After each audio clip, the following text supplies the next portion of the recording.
Untuk saat ini, Hamsuke, tidurlah di aula ini. Baiklah, aku mengerti tuanku.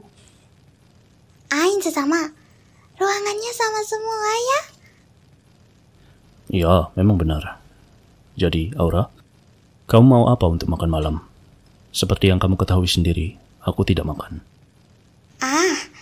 Kalau aku tidak makan juga tidak masalah. Tidak perlu makan atau istirahat. Aku sudah memakai Ring of Sustenance. Begitu. Kurasa ini sudah waktunya bagi Hamsuke untuk memakai beragam macam benda untuk memperkuat dirinya. Mengapa begitu, tuanku? Kamu tungganganku. Kamu harus bersenjata dan siap di saat kamu menjadi sasaran. Benar banget. Pastinya perlu armor dan benda peningkat kemampuan fisik. Penghalau kendali pikiran. Penghalau perlambatan pergerakan. Penghalau serangan waktu. Dan apa berikutnya? Ain sama. Sepertinya ada seseorang yang datang kemari. Dari mana dia muncul? Apa teleportasi? Aku tidak tahu. Tapi dia muncul tiba-tiba. Kalau dia bersembunyi, aku rasa dia berlevel tinggi karena bisa tetap tersembunyi dari kemampuanku. Oh, apakah mungkin dia yang mengendalikan pikiran Shaldir? Kalau itu memang benar, aku akan membunuhnya dengan seluruh kekuatanku. Siapapun yang sudah menyebabkan si bodoh itu bertarung dengan Ain sama. Itu masih belum pasti. Seperti apa yang kuucapkan sebelumnya, kita tidak bisa memungkiri kemungkinan kalau dia adalah penduduk dari tempat ini. Baiklah. Hamsuke, Siap. kamu hanya akan menghalangi. Bersembunyilah di sini dulu. Larilah ke hutan kalau tempat ini dihancurkan oleh serangan dari luar. Aku akan menghubungimu nanti. Tuanku ingin aku bersembunyi. Baiklah. Aura, Siap. perkuat dirimu dengan kemampuanmu. Hindari efek yang akan mempengaruhi musuh. Masih belum pasti apakah dia musuh atau tidak. Aku mengerti. Sekarang, aku akan mengirimkan mata keluar. Floating Eye. Aura, katakan di mana lokasi musuhnya. Aku akan membawa matanya ke sana. Baik. Pergi lurus dari pintu keluar dan di sana seharusnya ada pohon tinggi. Dia berada di pohon kedua dari kanan sana. Apa ini? Roh hutan Dryad? Apa dia penghuni tempat di sekitar sini? Aura, sepertinya dia bukanlah musuh. Begitu. Kalau begitu, Ain sesama. Apa Anda akan pergi keluar? seharusnya tidak ada masalah. Kalau begitu aku akan pergi bersama Anda. Tuanku, apa yang harus hamba lakukan? Kamu tetap di sini dan tunggu.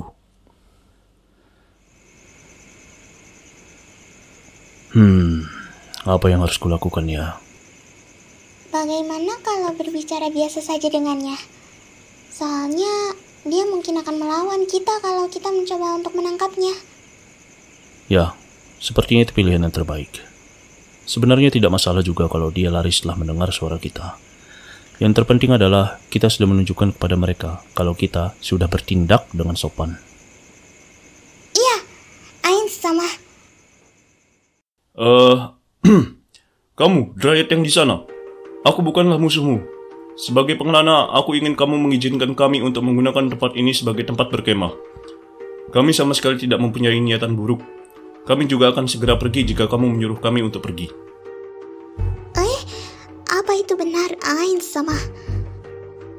Aura, apa yang akan kamu lakukan jika ada penyelinap di dalam Nazarick? Ini sama saja dengan itu. Bahkan, kalau kita tidak mengetahuinya sekalipun, kita harus menundukkan kepala kita dan pergi kalau kita membuat masalah di tempatnya. Dan juga, kalau dia meminta permohonan maaf, sesuatu seperti menundukkan kepala bukanlah sebuah masalah. Bagaimana? Apakah kamu akan memberikan kami izin untuk berkemah di sini? Kamu seorang Dark Elf dan yang beramal itu manusia? Memangnya kenapa? Kalau memang kita berbeda ras, apakah ada alasan tertentu yang membuatmu tidak mengizinkan kami untuk berkemah? Tidak, bukan seperti itu. Tapi Sebelum itu, apakah kamu bisa menunjukkan dirimu? Ya, aku sudah melihat dia dengan mata yang kukirim sebelumnya sih. Tapi sangatlah penting untuk berbicara dengan tatap muka. aku kira orang-orang yang datang sebelumnya datang lagi. Aku membuat janji dengan orang-orang itu. Sebelumnya? Apakah maksudmu orang-orang yang dipimpin Lovan? Lovan? Sepertinya bukan orang yang mereka bicarakan di grup petualang. Itu kapan? Kalau itu beberapa dekade yang lalu, itu seharusnya mereka. Dekade? Itu setelah berapa kali matahari terbit? Ah, jadi begitu. Mereka ras dengan konsep waktu yang seperti ini ya. Orang yang berjanji bersamaku datang ketika matahari terbit berkali-kali. 3 manusia muda, 1 orang tinggi, 1 manusia tua dengan sayap, dan 1 dwarf. Totalnya ada 7. Jumlah party Lovan itu ada 5. Dan mereka berkelana bersama tim petualang tingkat mitril. Ini pasti bukan mereka. Terlebih lagi, tidak ada orang bersayap di antara tim mereka yang aku ketahui. Apalagi di daerah sekitar sini. Apa-apaan? Maaf, aku tidak mengetahui tentang 7 orang itu. Tapi, janji seperti apa yang kamu buat dengan mereka? Ya, sudahlah. Seharusnya tidak masalah. Mereka berjanji akan mengalahkan sang arbor mala yang akan menghancurkan dunia. Arbor mala? Pohon kejahatan. Apa dia berbicara tentang pohon kejahatan? Berdasarkan dari namanya, itu terdengar seperti monster bertipe tumbuhan. Ya, benar-benar. Memang sepertinya begitu. Sebelumnya, aku mendengar dia disebut sebagai Twisted Twin. Dahulu sekali, ketika aku masih belum lahir, dulu sekali. Secara tiba-tiba, dia merobek langit dan badai monster memanjiri bumi. Walaupun monster-monster itu memiliki kekuatan untuk menghancurkan dunia dan setara dengan Raja Naga, pada akhirnya mereka semua berhasil dimusnahkan. Tetapi, konon katanya, kalau mereka sebenarnya cuma terluka dan kemudian tertidur lelap atau tersegel. Kata mereka sih. Dan salah satu dari monster itu ada di hutan ini. Dan yang lebih buruk lagi, terkadang bagian dari monster itu terbangun dan berkeliaran seperti sebuah ranting yang menjalar keluar. Dan ketika monster itu mengamuk sebelumnya, ke-7 anggota party itu berhasil mengalahkannya. Sang arbor mala, pemimpin dari 7 anggota itu, memberikannya sebuah nama. Tapi apa ya namanya? Monster pohon. Tampaknya dia memiliki kekuatan untuk menghancurkan dunia. Aura. Apa mungkin dia musuh yang tangguh? Aku tidak tahu. Tapi akan lebih baik untuk tetap siaga. Iya. Haitol Huai. Seekor tipe dari Zekuro. Apalah tuh namanya? Saitol Kuai? Gak pernah dengar. Kedengarannya juga bukan Inggris. Dan namanya juga bukan berasal dari mitologi. Kemungkinan kalau dia seorang player itu rendah. Aku tidak terlalu ingin menemuinya. Tapi sekarang aku gak akan bisa memastikannya kalau aku gak melihatnya secara langsung. Suatu hari, tubuh aslinya akan terbangun. Jadi, ketika saat itu tiba, kami akan datang lagi kemari dan mengalahkannya. Itu janji yang mereka buat. Mereka sudah berjanji. Aku mengerti. Dengan kata lain, kebangkitan dari pohon kejahatan itu sudah dekat, bukan? Benar banget. Kamu tahu banget deh. Pohon itu mulai menyerap kehidupan di sekitar pohonnya untuk bisa bangun. Aku bisa mendengar jeritan dari tubuhan yang layu. Aura, kamu bilang sebelumnya ada tempat dengan banyak pohon layu di hutan. Iya. Jadi itu yang terjadi. Kemungkinannya seperti itu. Apa kamu mengetahui sesuatu? Bakal bagus kalau kamu mengetahui keberadaan grup 7 orang itu sih. Aku tidak mengetahui di mana grup itu. Tapi kebangkitan pohon kejahatan Saitul Kuwai itu sudah dekat, bukan? Ya, cuma tinggal masalah waktu saja sampai dia bangkit. Setelah matahari berikutnya terbit, atau setelahnya lagi. Atau mungkin masih nanti. Tapi sebentar lagi dia akan bangkit dengan sosok sempurnanya. Begitu. Apa yang akan Anda lakukan, Ai? Tidak, aku tidak boleh. Momo, itu juga bukan. Master? Secara pribadi, seandainya kalau monster itu mengamuk, akan sangat menarik untuk memeriksa siapa yang datang untuk mengalahkan monster itu. Tetapi, itu juga akan menjadi masalah kalau monsternya mengamuk di tempat ini yang dekat dengan tempat kita. Jika itu musuh yang dapat kita kalahkan secara rahasia, ayo kita kalahkan. Mengalahkannya? Kalian? Musuhnya itu pohon jahat yang dapat menghancurkan dunia loh.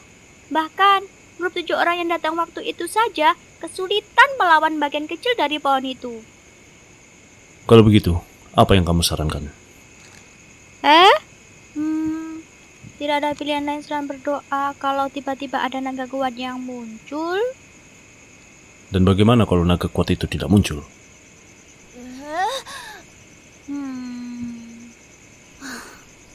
Kurasa aku harus menyerah. Soalnya itu mustahil bagiku untuk bisa terpisah jauh dari tubuh pohon utamaku dalam jangka waktu panjang. Kalau begitu, menyerahkan urusan ini pada kami seharusnya tidaklah seburuk itu. Ya, kamu ada benarnya sih. Kalian sepertinya terlihat cukup kuat. Dan tergantung dari situasinya, tidak akan terlalu buruk bagi kalian untuk mencari grup 7 orang itu. Baiklah, tapi ada syaratnya. Syarat? Ya, tapi sebelum itu, aku punya 3 pertanyaan untukmu. Berdasarkan ucapanmu sebelumnya, kamu bilang kamu tidak bisa menjauh dari tubuh pohon utamamu terlalu lama. Sebagai contoh, kalau pohon itu dipindahkan, apa kamu juga bisa ikut pindah juga? Hah? Bagi seorang manusia, kamu punya pertanyaan yang aneh ya. Tapi ya, aku bisa. Begitu. Kalau begitu pertanyaan berikutnya. Apa ada ras sepertimu di daerah sekitar sini? Hah? Tidak ada selain aku. Mungkin satu lagi akan lahir kalau waktu sudah berjalan cukup panjang. Baiklah, pertanyaan terakhir. Maukah kamu menjadi bawahanku?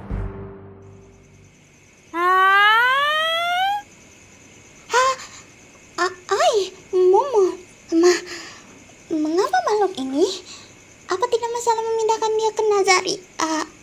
Ke tempat itu? Makhluk ini kedengarannya sedikit kasar. Aku dulunya bersahabat dengan rasmu loh. Walaupun aku tidak bisa bertemu dengan mereka akhir-akhir ini. Aura. Siap. Walaupun tidak ada salahnya untuk menjadikan dia sebagai bawahan, aku sudah menilai bahwa ada kemungkinan kalau kita akan merugi kalau kita tidak melakukan itu. Terlebih lagi, rekan lamaku tidak akan terlalu keberatan dengan keputusan ini. Aku juga tidak keberatan. Saya akan menuruti kehendak Anda. Tidak, Aura. Jika kamu keberatan atau mempunyai pendapat yang lain, aku ingin mendengarkannya. Karena aku berpikir untuk mengirim Dryad ini ke lantaimu untuk sementara jika dia menjadi bawahanku. Apakah ada masalah? Tidak. Aku masih belum memutuskan untuk menjadi bawahanmu. Coba kulihat. Tidak akan ada masalah. Baiklah. Kalau begitu, Dryad, apa kamu sudah memutuskannya? Aku berencana memindahkanmu bersama dengan pohon utamamu dari sini kalau kamu memilih untuk menjadi anak buahku. Jadi sebuah evakuasi akan memungkinkan walau dalam skenario terburuk. Bentar. Dengar ya. Tiba-tiba dipanggil anak buah itu rasanya sedikit... Kenapa memangnya? Tidak perlu terlalu ditanggapi seserius itu. Tetapi, aku akan senang kalau kamu bisa merubah area di tempat tinggalku menjadi sebuah lahan. Dan juga jika aku dapat mendengar beberapa cerita darimu. Aku tidak bermaksud mengancammu, tapi akan sulit untuk memastikan keselamatanmu kalau kamu memilih untuk tidak menjadi bawahanku. Maafkan aku jika pohon jahat itu mengamuk. Kami akan meninggalkanmu. Itu jelas-jelas ancaman. Tapi, ya, kemungkinan kalian menang melawan pohon jahat itu kecil. Jadi, mengenai evakuasi itu, lagi pula aku tidak ingin layu dan mati di sini juga. Sudah kuduga, memang cuma ada satu pilihan. Aku tidak terlalu keberatan kalau cuma seperti itu. Tapi, kamu harus memberi pohonku air lezat di tempat di mana ada banyak cahaya matahari. Terus, aku akan menolak kalau tempatnya penuh dengan makhluk parasit. Bagus. Kalau begitu kontraknya telah selesai. Aku akan menjamin keselamatanmu. Kalau begitu, apa kamu bisa membimbing kami ke tempat pohon jahat itu besok? Kami akan mengalahkannya jika memungkinkan. Jika tidak, kami akan mengevakuasimu dan mencari grup 7 orang itu. Oke, baiklah. Jadi atasanku, siapa namamu? Aku Finison Valvelia. Aku penguasa dari makam besar Nazarik. Eyes all gone.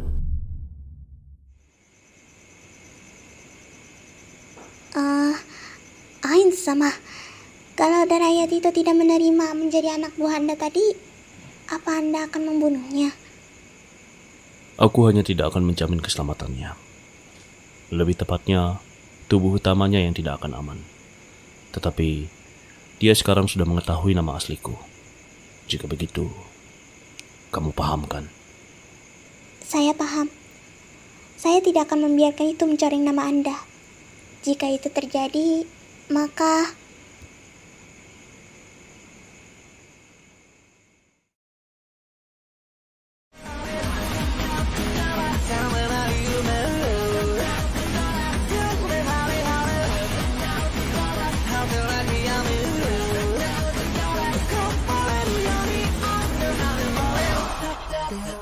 So many you